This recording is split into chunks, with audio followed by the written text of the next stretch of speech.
इससे पहले अपन ने थोड़े कुछ टॉपिक्स देखे थे, जिसके अंदर मेटाबॉलिज्म देखे थे, कॉन्शियसनेस देखे थे, और भी बहुत सारे टॉपिक देखे थे। प्रीवियस वीडियो में आप जाके देख सकते हो उसके बारे में, ठीक है। अगर ये नोट्स आपको होना तो आप इस नंबर पे कांटेक्ट कर सकते हैं, इससे कुछ चार्जेस है आपको जो है। तो आज हम पहले थोड़ा रिवाइज कर लेते हैं।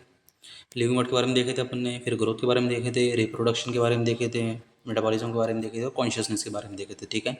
हाँ, थोड़ी एक क्यूरी थी, एक मैसेज आया था कि सर एनाबॉलिक और कैटाबॉलिक में फ़र्क क्या है। तो एनाबॉलिक के अंदर क्या होता है और कैटाबॉलिक के अंदर क्या होता है। कैटाबॉलिक के अंदर बड़े टुकड़े टूट कर छोटे टुकड़ों में कन्वर्ट होते हैं और एनर्जी रिलीज होती है, जिसके ज़रिए हमें एनर्जी मिलती है।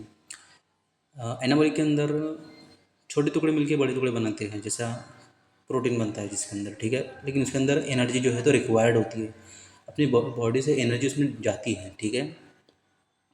अब देखते हैं हम कि लिविंग वर्ड में डाइवर्सिटी कितनी है। तो लिविंग वर्ड के अंदर डाइवर्सिटी जो है तो लगभग अभी तक ज्ञात बोलेंगे, जिसको ये डिस्कवर्ड बोलेंगे, तो 1.7 मिलियन टू 1.8 मिलियन स्पीशीज़ है। लेकिन ज़्यादा होने के चांसेस है कितने, 5 से लेके 30 मिलियन तक होने के चांसेस हैं। उसके बाद में टेक्सोनॉमी क्या है। तो टेक्सोनॉमी है नेमिंग करना, डिस्क्राइबिंग करना और क्लासीफाई करना, ठीक है।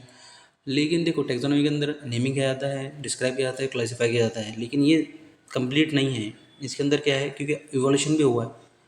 अब इवोल्यूशन के अंदर जो है तो किस तरीके से इवोल्यूशन हुआ है, उसको उसके रिलेशनशिप को समझना भी ज़रूरी है, ठीक है।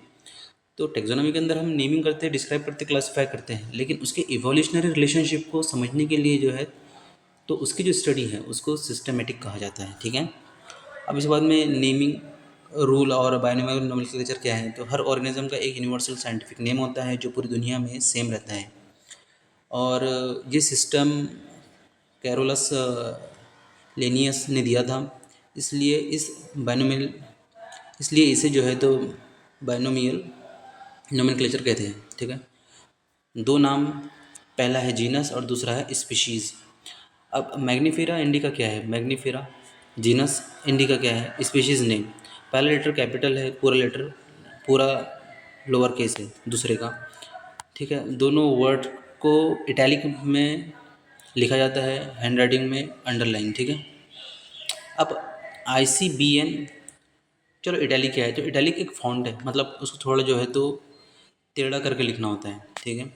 ICBN या ICZN रूल क्या है। तो ICBN का फुल फॉर्म है international code for botanical zoological nomenclature. IC का है इंटरनेशनल कोड और BN का है बॉटनिकल और ZN का है जोलॉजिकल नोमेनक्लेचर, ठीक है। तो ICBN का फुल फॉर्म क्या हुआ, इंटरनेशनल कोड ऑफ बॉटनिकल, और ICZN का international code of zoological nomenclature. N से जो है तो नोमेनक्लेचर है, जेड से जोलॉजिकल है, बी से बॉटनिकल है, सी से कोड है और आई से इंटरनेशनल है, ठीक है। नाम यूजुअली लैटिन से ड्राइव, लैटिन जो भाषा है, ठीक है। इटैलिक क्या है, फॉन्ट है, लैटिन क्या है, भाषा है, ठीक है, से ड्राइव होते हैं, ये लैटिनाइज्ड होते हैं। ऑथर का नाम एब्रीविएट करके लिखा जा सकता है, जैसे कि मैग्नीफेरा इंडिका, लीन। अब देखते हैं अपन टेक्सोनॉमिकल हायरार्की क्या है, टेक्सोनॉमिक कैटेगरीज और हायरार्की क्या है। तो क्लासिफिकेशन एक स्टेप बाय स्टेप प्रोसेस है, जिसमें ऑर्गेनिज्म का को कैटेगरीज के अंदर कैटेगराइज में रखा जाता है। हर कैटेगरी को एक टेक्सॉन, प्लूरल में टेक्सा कहते हैं। ये है हायरार्की, सबसे छोटी स्पीशीज़ यूनिट से सबसे बड़ी जनरल यूनिट तक।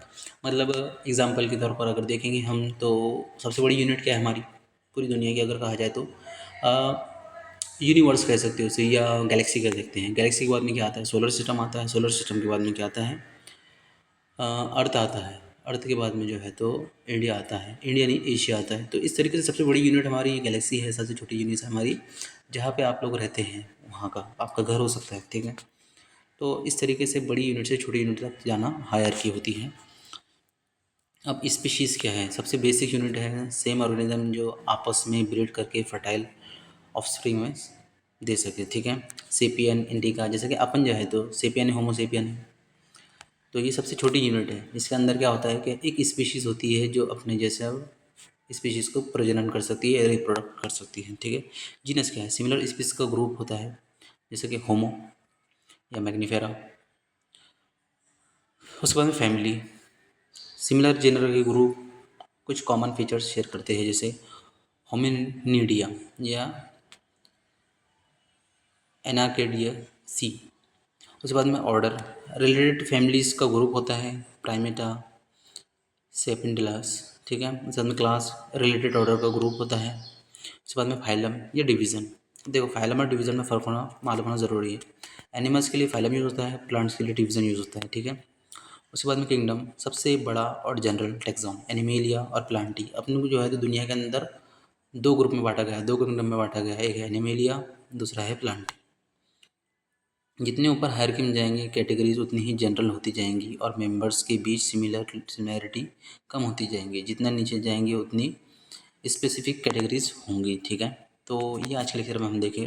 आज आपको लेक्चर अगर कैसा लगा, अच्छा लगा तो लाइक कीजिए, सब्सक्राइब कीजिए और मेरे साथ में पर्सनली ग्रुप पर जुड़ने की कोशिश कीजिए, ठीक है। अगर आपको लगता है कि नॉलेज अच्छी है और आपको जो है तो कोर्स ज्वाइन करना है तो हम जो है तो कुछ कोर्सेज़ भी चला रहे हैं। उसके अंडर में जो है तो आपको टारगेट्स दिए जाते हैं, टेस्ट सीरीज दी जाती हैं और आपसे जो है तो वर्क लिया जाता है उसके अंदर 3 से 4 घंटे 5 घंटे डेली के।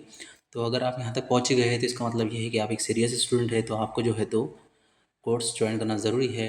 मैं ज़रूर उसका बहुत ज़्यादा फ़ीस नहीं है, बहुत कम फ़ीस है, तो आप जो है तो ग्रुप पर या पर्सनली मैसेज करके मुझसे पूछ सकते हैं, ठीक है। तो देखने के लिए बहुत बहुत शुक्रिया।